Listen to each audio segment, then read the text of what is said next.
जीव का अंतिम समय। जीव का अंतिम समय जिस ओर ध्यान होता है उसी के अनुसार उसे अगला जन्म मिलता है।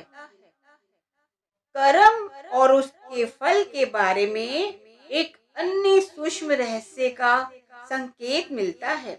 मनुष्य के अंदर जो इच्छा प्रबल होती है उसी से प्रेरित होकर मनुष्य कर्म करता है और जैसे कर्म करता है उनका फल भोगने के लिए उन्हीं के अनुसार उसे अगला जन्म मिल जाता है। फल कर्म की संतान है और कर्म की जननी इच्छा है। जीव जो भी कर्म करता है मन की इच्छाओं की पूर्ति के लिए करता है।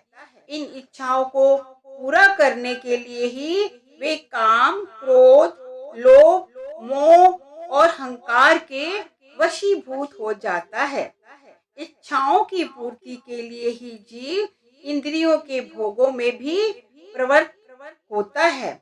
इस प्रकार इच्छा कर्म को जन्म देती है, कर्म फल और आवागमन को जन्म देता है। इच्छा केवल कर्म और उसके फल का ही कारण नहीं है, ये पुनः जन्म का कारण भी है।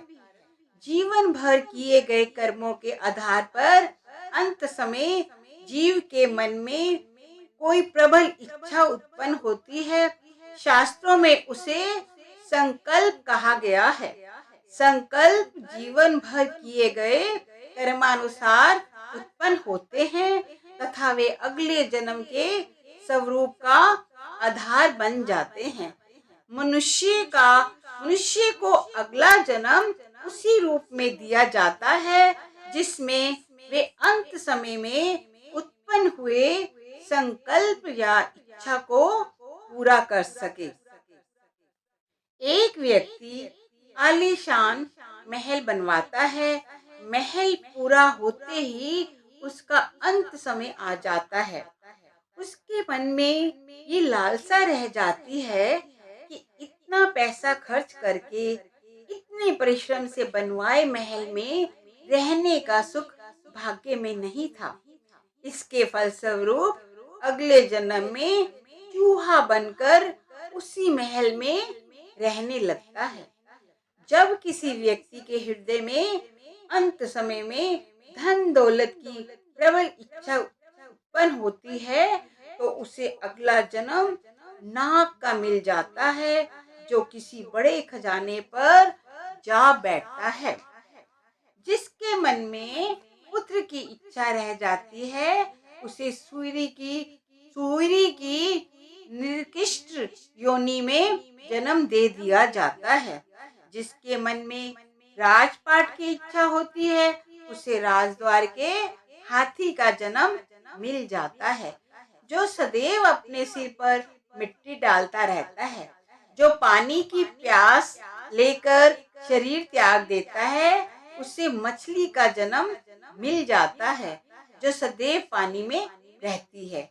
इसी प्रकार अंत समय में जिसके हृदय में ये इच्छा रह जाती है कि उसके पास सवारी होनी चाहिए थी, वे माल ढोने वाली गाड़ी को खींचने वाले पशु के रूप में जन्म लेता है।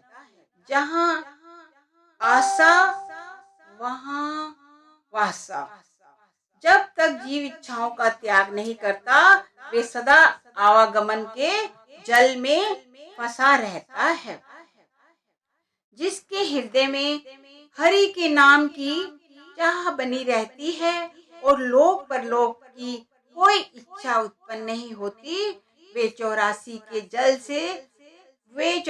के जाल से मुक्त हो जाता है तथा उसे यमदूतों की मार नहीं सहन करनी पड़ती। जैसे समुद्र में से उठी लहर फिर समुद्र में समा जाती है, उसी प्रकार वे भाग्यशाली जीव मृत्यु के बाद सदा के लिए प्रभु में समाकर प्रभु का रूप बन जाता है।